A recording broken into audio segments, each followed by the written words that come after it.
சமையலுக்கு வந்த மாமி ஆடி பிறந்தாலே வீட்டில் ஒரே குழப்பம். இந்த குழப்பம் இன்று நேற்று வந்ததில்ல. கடந்த 20 வருஷமாக குழப்பம் வரும் போகும். நிரந்தர தீர்வு இதுக்கு கிடையாது. ஏனென்றால் அது பற்றி அடுத்த ஆடியில்தான் பேச்சு வரும். என் தந்தையார் வருடாந்திர திதிதான் இந்த குழப்பத்திற்கு காரணம். நானும் என் மனைவியும் சென்னையில் இருக்கிறோம். எனக்கு 2 தம்பிகள். ஒருவர் பெங்களூர், மற்றவர் மதுரை. என் மனைவி 1 மாதத்திற்கு முன்பே ஃபோன் பண்ணி, இப்போது ஃபோன், முன்பெல்லாம் லெட்ரு போட்டு அவர்களுக்கு அவர்கள் தந்தையின் திதியை நினைவூட்ட வேண்டும். முதலில் சில வருஷங்கள் அவர்கள் மனைவி குழந்தைகளுடன் வருவார்கள். ஆவணி அவிட்டத்தை ஓட்டி சில சமயங்களில் தெரிய வரும்போது திதிக்கு வந்து பின் பூணல் தரித்து காயத்ரி ஜபம் முடித்து செல்வார்கள். என் தந்தையாரையும் நமது வழக்கத்தையும் நான் ஒவ்வொரு முறையும் வாழ்த்துவேன். தம்பிகள் சந்திப்பதற்கு வாய்ப்பே இருக்காது. ஸ்கூல், கோச்சிங், மனைவியின் ஒத்துழைப்பு, இதை தவிர இப்போது சொந்தக்காரர்களை சந்திப்பதை தவிர்க்க காரணம்தான் வேண்டும். தந்தை இறந்த சில வருஷங்களுக்கு தம்பிகள் குடும்பத்துடன் வந்து போவது வழக்கமாக இருந்தது. 3 வருஷத்துக்கு முன்பு திதியின் முதல் நாள் வரை தம்பிகள் இருவரிடமிருந்தும் வரும் விவரம் பற்றி ஃபோன் வரவில்லை. போதாக்குறைக்கு என் லேண்ட்லைன் வேறு ரிப்பேர் ஆகிவிட்டிருந்தது. எனவே எப்படியும் வந்துவிடுவார்கள் என்றிருந்தேன்.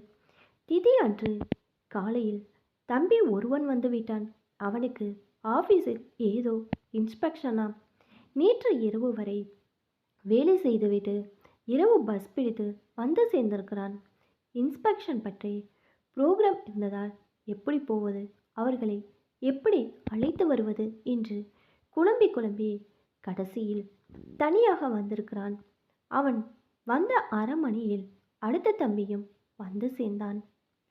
அவன் மனைவிக்கு லீவு மறுக்கப்பட்டதால் அவன் மனைவியும் குழந்தைகளும் வர இயலாமல் போய்விட்டது. அடுத்த வருஷத்திலிருந்து திதி அன்று தம்பிகள் மட்டும் வருவது வழக்கமாகிவிட்டது. நான் ஒரு தனியார் நிறுவனத்தில் கணக்காராக பணிபுரிந்து வருகிறேன். எனது நிறுவனத்திற்கு சென்னையிலே நிறைய கிளைகள் உள்ளன. எனது மனைவி இல்லத்தரசி, ஓரளவு வசதியுடன் வாழும் நடுத்தர குடும்பங்களில் எங்களுடையதும் ஒன்று. என் மனைவி இப்போது புலம்ப ஆரம்பித்து விட்டாள். என்ன, இப்போதெல்லாம் உங்கள் தம்பி மனைவிகள் வருவதில்லை. ஸ்ராத்த காரியம் எவ்வளோ கஷ்டமானது தெரியுமா? என்னாலும் முடிவதில்லை, அவர்களும் வருவதில்லை என்று முடிவாகிவிட்டது. ஏன், சமையலுக்கு ஒரு ஆளை போட வேண்டியதான? பக்கத்து வீட்டில் ஸ்ராத்தம் என்றால் ஒரு மாமி வருகிறார். எல்லா வேலைகளையும் அவரே செய்து விடுகிறார். ஸ்ராத்தத்துக்கு வேலையும் செய்து கொண்டு வாத்தியார் கூப்பிடும் போதெல்லாம் வருவது என்பது சமாளிக்க முடியாமல் ஆகிக் கொண்டு வருகிறது. இந்த வருஷ ஸ்ராத்தத்திற்கு ஆள் போட்டே ஆக வேண்டும். என்னால் முடியவே முடியாது, தீர்மானமாக சொல்லிவிட்டாள் மனைவி. வேறு வழி இல்லை. பக்கத்து வீட்டு மாமியை விசாரித்ததில் 500 ரூபாய் கேட்குறாங்க என்றார். கேட்டால் கொடுக்க வேண்டியதானே? பக்கத்து வீட்டில் கொடுக்குறாங்க. அவங்க என்ன பெரிய கலெக்டரா? அவரும் உங்களை மாதிரி கம்பெனியில் அக்கௌண்டண்ட்டாக தான் இருக்கிறார். அவரே 1500 ரூபாய் கொடுத்து சமையலுக்கு ஆள் போடும்போது உங்களால் கொடுத்து ஆள் போட முடியாதா? என்னை துளைத்தால் அடுத்தவர்களை பார்த்து நாம் வாழக்கூடாது. நம்மால் என்ன முடியுமா அது மாதிரி வாழ்ந்தால் நமக்கு நல்லது. நல்ல உபதேசங்கள் அவள் காதில் ஏறவில்லை. ஒரே பிடிவாதமாக இருந்தாள். சரி, வேறு விஷயமில்லை. அடுத்த மாதிரி வேற எப்படி சமாளிக்கலாம்? நான் பக்கத்து வீட்டுக்காரிடம் அவங்க வீட்டுக்கு வந்த மாமியின் ஃபோன் நம்பர் வாங்கி ஃபோன் பண்ணேன். நாம் கேட்குற நாளில் அவங்களுக்கு வேறு வேலை இருக்காம், வர முடியாது என்று சொல்லிவிட்டாங்க. அந்த மாமியை விட்டால் வேற யாரும் இல்லையா? நான் இன்னைக்கே விசாரித்து ஏற்பாடு செய்து விடுகிறேன். இப்பெல்லாம் அந்த மாதிரி மாமி கிடைப்பது கஷ்டமாக இருக்கிறது. ஒரு மாதத்திற்கு முன்பே புக் ஆகி விடுகிறார்கள். சரி, முயற்சி செய். மனைவியின் முயற்சி தோற்றால் 1500 ரூபாய் லாபம். அவள் வெற்றி பெற்றால் செலவு 1500 ரூபாய். அலுவலகத்திலிருந்து திரும்பி வந்த எனக்கு என் மனைவி எனக்கு ஷாக் கொடுத்து விட்டாள். நான் என்னுடன் குழந்தையை ஸ்கூலுக்கு கொண்டுவிடும் லதாவிடம் பேசினேன். லதா, மாமியை தேடுவதற்கெல்லாம் இப்போ இன்டர்நெட் வந்துவிட்டது. எங்கள் வீட்டுக்கு வா, நானே தேடி தருகிறேன் என்று சொன்னார்கள். நான் அவர்களது வீட்டுக்கு நாளை சென்று புக் பண்ணி விடுகிறேன். சரி என்பதை தவிர ஒன்றும் சொல்ல முடியவில்லை. இது எங்கே எப்படி முடியப் போகிறதோ என்று கவலை பற்றி கொண்டது. மறுநாள் ஆஃபீஸிலிருந்து வந்த என்னை ஒரே சந்தோஷத்துடன் வரவேற்றாள். நான் இன்றைக்கு தான் நெட்டை பார்த்தேன். நாமும் ஒரு கம்ப்யூட்டர் வாங்க வேண்டியது அவசியம். நெட்டில் எல்லாம் இருக்கு. சமையலுக்கு மாமி என்று போட்டால் எவ்வளோ விலாசம் வந்தது தெரியுமா? நெட்டை பற்றி உற்சாகமாக பேசினது என்னவோ சந்தோஷமாக தான் இருந்தது. லதாவே எப்படி பார்க்கறது, எப்படி புக் பண்ணுறது எல்லாம் சொல்லி கொடுத்தாள். நானும் புக் பண்ணிவிட்டேன். பணம் கூட கொடுத்தாகி விட்டது. பணம் கொடுத்தியா? எப்படி? புரியாத மாதிரி கேட்டேன். லதா கிரெடிட் கார்டில் பணம் செலுத்தி விட்டார். நாளைக்கு லதாவுக்கு 1500 ரூபாய் கொடுத்தால் போதும். Very good. அவர்கள் ஃபோன் நம்பர் விலாசம் எல்லாம் கொண்டு வந்திருக்கியா? இதோ பாருங்க. ஒரு கார்டில் விலாசம் ஃபோன் நம்பர் எல்லாம் எழுதி கொடுத்திருந்தாள். ஒரு பக்கம் மனைவிக்கு இன்டர்நெட்டில் தேட தெரிந்ததே என்று சந்தோஷம். மறுபக்கம் கம்ப்யூட்டர் வாங்க சொல்லி நிர்பந்திப்பாளு என்ற பயம். பரவாயில்ல, மனைவி முன்னேறுகிறாள் என்ற சந்தோஷம் மற்ற பிரச்சனைகளை பின்னுக்கு தள்ளியது. ஸ்ராத்தத்திற்கு முதல் நாள் என் மனைவி லதாவிடம் அந்த மாமிக்கு ஃபோன் பண்ணி கன்ஃபார்ம் பண்ணிக்கொள். மாமி நேரத்துக்கு வரலேனா நமக்கு தான் கஷ்டம். பணம் முன்னாடியே கொடுத்தாச்சு என்று எச்சரிக்கை செய்தாள். ஃபோனை எடுத்து உடனே, ஹலோ மாலதி மாமியா, உங்களுக்கு சர்வீஸ்க்கு நாளைக்கு லிஸ்ட்டில் இருக்குது. கன்ஃபார்ம்டு வரும் மாமி. பேர் சாரதா. அவர்கள் காண்டாக்ட் நம்பர். நீங்கள் அவர்களை தொடர்பு கொள்ளலாம். மாலதிக்கு சந்தோஷம் பிடிபடவில்லை. காசு கொடுத்தாலும் இந்த மாதிரி சர்வீஸ் கிடைத்தால் சந்தோஷமாக தான் இருக்குது. சாரதா மாமிக்கு ஃபோன் செய்தாள். சாரதா மாமி, மாலதி மாமி தானே, நீங்கள் குரோம்பேட்டை தானே என்று அட்ரஸை கன்ஃபார்ம் பண்ணினார். உங்கள் வீட்டில் எவ்வளோ பேர் சாப்பிட இருக்காங்க? எத்தனை கறி பட்சணம் நிறைய பண்ணணுமா? எல்லாம் விசாரித்து கடைசியில் நாளைக்கு காலை 6 மணிக்கு வந்து விடுவதாக சொன்னார். அப்பா, இவ்வளோ வருஷங்களில் இந்த சிராத்தத்திற்கு தான் நான் வேலை அதிகம் செய்யாமல் இருக்கப் போகிறேன்.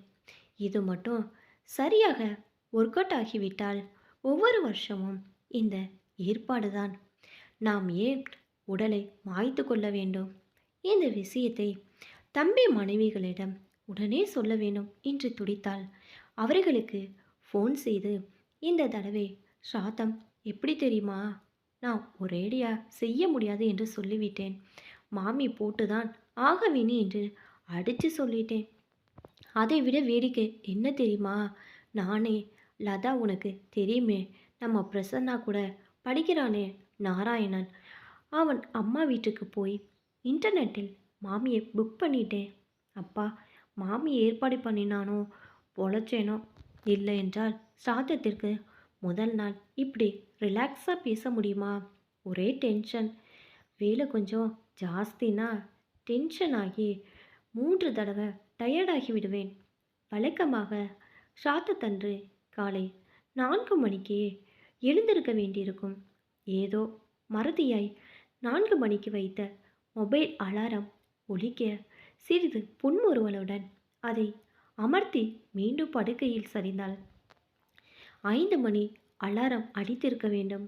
கண் விழித்து பார்த்தபோது மணி 5:30 ஆகியிருந்தது. அடடா! கொஞ்சம் அசந்துட்டேன். அதனால் என்ன? மாமி நேத்து ஃபோனில் நீங்களும் ஒன்றும் பண்ண வேண்டாம். நான் வந்து காய் நறுக்கி எல்லாம் செய்து விடுவேன். ஒன்றும் கவலைப்படாதீங்க என்று சொல்லியிருக்கிறார். எழுந்து வாசல் லைட்டை போட்டு கடிகாரத்தை பார்த்து கொண்டு உட்கார்ந்திருந்தாள். கணவர் எழுந்த, என்ன மாமி வந்தாச்சா கேட்டுக்கொண்டே வந்தார். 6 மணினா சரியாக 6 மணிக்கு தானே காலை வேலை பஸ் கிடைக்கணும். 10 நிமிஷம் பார்ப்போம். மணி 6:20 காட்டிய போது மாலதிக்கு டென்ஷன் பல மடங்கு கூடியது. எவ்வளோ வேலைகள் செய்ய வேண்டும். ஒழுங்காக நாமே செய்வது என்றிருந்தால் 5 மணிக்கே ஆரம்பித்திருக்கலாம். அந்த மாமி, நீங்கள் ஒன்றும் கவலைப்பட வேண்டாம், 6 மணிக்கு வந்து விடுகிறேன். எனக்கு இதே வேலைதான், இந்த வேலை அத்துப்படி என்று என்னமாய் சொன்னார். இப்போது நான் என்ன பண்ண போகிறேன்? எதை முதலில் செய்வது, எதை இப்போ செய்வது ஒரே குழப்பமாக இருக்கிறது. புலம்பி தள்ளினாள். என்ன இப்படி உட்கார்ந்து கொண்டு இருக்கிறீங்க? நான் எவ்வளோ டென்ஷனில் இருக்கேன் தெரியுமா? 6 மணிக்கு வரேன்னு சொன்ன மாமி இன்னும் வரல. ஃபோன் பண்ணினா நாட் ரீச்சபிள்னு வருகிறது. நீங்கள் பாட்டுக்கு ஹாயாக உட்காந்துருந்தா எனக்கு எப்படி இருக்கும்? கூட மாட ஏதாவது உதவி செய்யுங்க. பொறிந்து தள்ளினாள். நான் என்ன செய்ய வேணும் என்று சொல், அதை செய்கிறேன். பொறுப்புடன் ஏதாவது பேச வேண்டும். வாய்க்குளறி வழிந்தேன். பாலை இண்டக்ஷன் ஸ்டவ்வில் வைத்திருக்கிறேன். சூடான உடனே பொங்கி வரும். கரெக்டாக பார்த்து ஆஃப் பண்ணிடுங்க. நான் குளித்து விட்டு வந்து காஃபி போட்டு கொடுத்து விட்டு வேலையை ஆரம்பிக்கிறேன். ஏதோ இந்த தடவை ஆள் போட்டாச்சே, டென்ஷன் ஃப்ரீயாக இருக்கலான்னு நினச்சா 2 மடங்கு டென்ஷன் ஆகிவிட்டது. எதுக்கும் ஒரு ராசி வேணும். நான் கஷ்டப்படுறதுண்டு பிறந்திருக்கேன். இன்னும் எவ்வளோ கஷ்டப்படணுமோ அவ்வளவுக்கு கஷ்டப்படத்தானே ஆக வேண்டும். புலம்பிக் கொண்டே டவலை எடுத்துக்கொண்டு பாத்ரூம் செல்ல எத்தனித்தாள். காலிங் பெல் ஒலித்ததை கேட்டு கதவை திறந்தாள். ஒரு மாமி, நல்ல தோரணை உள்ள மாமிதான் அங்கு நின்று கொண்டிருந்தாள். மாலதி திகைத்து நிற்கும் போதே, நீங்கள் தானே மாலதி மாமி? உங்கள் வீட்டு ஷாத்தா இன்று தானே? சாரதா மாமிக்கு ஒரு எமர்ஜென்சி, அதனால் பரவாயில்ல, நான் உங்களுக்கு எல்லா வேலைகளும் செய்து கொடுத்து விடுகிறேன், ஒன்றோ கவலைப்பட வேண்டாம் என்றார். மாலதிக்கு மூச்சு வந்தது. ஆனால் இந்த மாமி செய்வார்களா? ஆனாலும் பரவாயில்ல, கூட செய்வதற்கு ஒரு மாமி வந்து விட்டாரே. ஆமாம் மாமி, வாங்க வாங்க. நான் கொஞ்சம் டென்ஷன் ஆகிவிட்டேன். நீங்கள் வந்தது பெரிய ரிலீஃபாக இருக்குது. அதற்குள் மாலதியின் கணவர் என்னவென்று கேட்டுக்கொண்டு அங்கு வந்தார். வந்த மாமியும், இந்த வீடு தான் கன்ஃபார்ம், நீங்கள் போகலாம் என்று வாசலுக்கு குரல் கொடுத்தாள். என்ன மாமா வந்திருக்காரா? உள்ளே வரலாமே. மாலதியின் கணவன் உபசாரம் செய்தார். பரவாயில்ல மாமி சொன்னார். என்ன நியாயம் மாமி? வீட்டு வாசல் வரை வந்து உள்ளே வராமலா? சட்டை கூட போடாமல் வெளியே ஓடி காரில் உட்கார்ந்திருந்தவரை கண்டு திகைத்தார். என்ன சார், நீங்களா? ப்ளீஸ் உள்ளே வாருங்கள். முதல் தடவை என் வீட்டுக்கு வந்திருக்கிறீங்க. உள்ளே வரலைன்னா நான் ரொம்ப வருத்தப்படுவேன். சரிப்பா, நான் வரேன். ரொம்ப எமோஷன் ஆகாத மாலதி, சாருக்கு ஒரு காஃபி போடு. அந்த மாமியும் நான் குளித்து விட்டு காரியத்தை பார்க்குறேன், கவலைப்படாதீங்க, சீக்கிரமே முடிச்சிடலாம். மாலதி சாருக்கு காஃபி போட்டு கொண்டு வந்தாள். சார், என் ஒய்ஃப் மாலதி. மாலத்துக்கு திடுக்கிட்டது. என்னது காஃபி போடுனா? இப்போ அறிமுகம் வேற. மாலதி, சார் யார் தெரியுமா? என் ஆஃபீஸ் மேனேஜர். ரொம்ப நல்லவர், பர்ஃபெக்ட் ஜென்டில்மேன். சரி, நான் இப்போ கிளம்பலாமா? மேனேஜர் சிரித்து கொண்டே கேட்டார். Yes sir. சட்டையை போட்டுக்கொண்டு வாசல் வரை வழி அனுப்பி வைத்தேன். கையோடு குளித்துவிட்டு, சொல்லுங்க மேடம், நான் என்ன பண்ணணும்? நான் தான் வழக்கமாய் மாமிக்கு உதவியாய் காய் நறுக்கி தருவேன், அரைத்து கொடுப்பேன். மாலதியை எல்லாவற்றையும் செய்து முடித்து விடுவாள். கூட மாட ஒரு கைடன்ஸ்க்காக தான் நாங்கள் மாமியை வைப்போம். மாமி கூட போகும்போது என்ன எல்லாவற்றையும் நீங்களே செய்து விட்டீங்க. உங்கள் வீடு மாதிரி நாங்கள் போகிற எல்லா வீட்லேயும் உதவி செய்தால் எங்களுக்கு எவ்வளவோ சுலபமாக இருக்கும், வழக்கமாக சொல்வார். மாலதி பல்லை கடித்துக்கொண்டு அந்த பக்கமே திரும்பி பார்க்காமல் இருந்தாள். அப்போ ரொம்ப நல்லதா போச்சு. மாமி, நீங்கள் கொஞ்சம் தேன் குழலுக்கு அரைச்சி கொடுங்க. சார், நீங்கள் அதிர்ஷ்டத்திற்கு வெல்லம் தட்டி கொடுங்க. அவசரம் இல்லை. காய்கறி நறுக்கியவுடன் செய்தால் போதும். மாமியின் சாமர்த்தியம், மாலதியின் கணவர் காட்டிய பரிவு, மாலதிக்கு எப்படியாவது ஸ்ராத்தம் முடிந்தால் தேவல என்ற ஆதங்கம். ஸ்ராத்த சமையல் ஒரு வழியாக சாஸ்திரிகள் சமையல் ரெடியாகிவிட்டதா என்று கேட்பதற்கு முன்பே முடிந்துவிட்டது. மாலதி அப்பாடை என்று ஒரு பெருமூச்சு விட்டாள். மற்றபடி சாஸ்திரிகள் வந்து வழக்கப்போல் மந்திர சொல்ல மாலதியின் கணவர் ஹோமத்தியில் ஆகியதுவிட சாத்தம் முடிந்துவிட்டது. அவ்வப்போது மாமி சிரமப்படுவாரா என்று கவனிக்க தவறவில்லை. சாத்தம் முடிந்து, மாமி, நீங்கள் ஏதாவது சாப்பிட்றீங்களா? பாவம், வீட்டுக்கு போய் சாப்பிட டயம் ஆகிடும் இல்லையா? பரிவிடம் விசாரித்தார் மாலதியின் கணவர். இல்லை, பரவாயில்ல, நான் விட்டமின் டேப்லெட் கொஞ்சம் வெஜ் கொண்டு வந்திருக்கிறேன், நான் மேனேஜ் பண்ணிடுவேன். நீங்கள் எப்படி மாமி இங்கே வந்தீங்க? நான் கேட்க வேண்டிய இருந்தேன். எல்லாமே டென்ஷனில் இருந்தேன்னா கேட்க முடியலை. அது ஒன்றும் இல்லை. ஆன்லைனில் ஸ்ராத்தத்திற்கு சமையலுக்கு மாமி ஏற்பாடு செய்யலாம் என்று ஆரம்பித்தால் ஒரு எமர்ஜென்சி, நாங்கள் ஏற்பாடு செய்த மாமி வரல, அதற்காக நாங்கள் விட்டுவிட முடியாது, ஏற்பாடு செய்துதான் ஆக வேணும். அதனால் நானே வந்துவிட்டேன். எனக்கும் ஸ்ராத்த சமையல் நன்றாகவே தெரியும். என் மாமியார் எனக்கு பயிற்சி கொடுத்திருக்கிறார். வெரி குட், நல்ல பிஸ்னஸ். நான் எவ்வளோ கொடுக்க வேண்டும்? ஏற்கனவே 1500 கொடுத்துருக்குறீங்க. இப்போ ஆட்டோ சார்ஜ்னு 200 கொடுத்தா போதும். மாலதியின் கண்களில் நெருப்பு பொறி பறந்தது. மாமி போவதற்காக காத்திருந்தான். என்னங்க, இதெல்லாம் நாமே காசையும் நிறைய கொடுத்து நாமே எல்லா வேலையும் செய்து நல்லாவே ஏமாந்துட்டோம். சரி விடு, எங்கள் பாஸ் மனைவி இந்த மாதிரி அவதாரம் எடுப்பாங்க என்று கனவினும் நினைக்கவே இல்லை. இது ஒரு பாடமாகி விட்டது. அவர் போகிற வரைக்கும் எனக்கும் ஒரே உதறல், ஏதாவது ஈடா குடமாக மாட்டின்ட்டு அவர் பாஸ்கிட்ட போட்டு கொடுத்துருவாரோ என்று. அப்பா நல்ல விதமாய் போய்விட்டார். பாடம் எனக்கும் தான். உங்களால் இவ்வளோ வேலை செய்ய முடியும் என்று இத்தனை வருஷமாக தெரியாமல் இருந்திருக்கிறேன். இனிமேல் சமையலுக்கு நீங்கள் தான் உதவியாக எல்லாம் செய்யணும்.